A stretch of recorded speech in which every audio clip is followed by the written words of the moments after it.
ஒரு பையன் ரொம்ப நாளாவே வந்து வேலை இல்லாம வந்து அலைஞ்சுக்கிட்டே இருக்கான். எந்த இடத்துல போய் வேலை கேட்டாலுமே வந்து அவனுக்கு வேலை கிடைக்கல.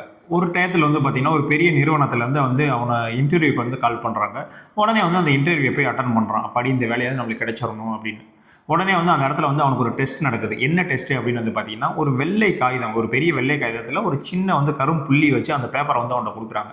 இந்த பேப்பர்ல நீ என்னப்பா பார்க்குற? அப்படின்ற மாரி கேட்குறாங்க. உடனே வந்து அவன் என்ன சொன்னான் அப்படின்னா, இதுல வந்து ஒரு கருப்பா வந்து ஒரு புள்ளி இருக்கு சார் அப்படின்ற மாரி சொல்றான்.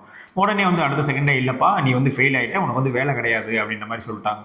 உடனே வந்து இவன் வந்து மிரண்டு போயிட்டான் ஆளு. என்னங்க நான் கரெக்டாக தான் நான் சொன்னேன், இதுல என்ன பார்க்குறேன்னு கேட்டீங்க, நான் கரும்புள்ளி மட்டும் தான் பார்க்குறேன் அப்படின்ற மாதிரி சொன்னான். இல்ல இந்த பேப்பர் வந்து பெரிய வெள்ளை பேப்பர், இந்த வெள்ளை பேப்பர்ல சின்னதா வந்து ஒரு கரும்புள்ளி தான் இருக்கு. மொத்தமே அந்த வெள்ளை ஏன் உனக்கு கண்ணுக்கு தெரியாம இந்த ஒரே ஒரு கரும்புள்ளியை மட்டும் நீ சொல்லிட்டு இருக்க, அதிக ஸ்பேஸ் இருக்கிற இடம் அந்த வெள்ளை தானே, ஏன் இங்கே வந்து கருப்பை சொன்ன அப்படின்னு கேட்டோன்னே இவனுக்கு பதில் சொல்ல முடியாம கொஞ்சம் அப்படியே திரு முழிக்கிறான். அப்பதான் வந்து அந்த இன்டர்வியூ எடுத்த ஆள் சொல்றாரு, இது மாதிரி தான்ப்பா நம்மளுடைய வேலை பார்க்குற இடமும் சரி, நம்மளுடைய வாழ்க்கையும் சரி, அதில இருக்க சின்ன பிரச்சனைய மட்டும் தான் நமக்கு வந்து கண்ணுக்கு தெரியும். வெளியில இருக்க பெரிய அந்த வாய்ப்புகள், அனுபவங்கள்லாம் வந்து யார் கண்ணுக்கும் தெரியாது.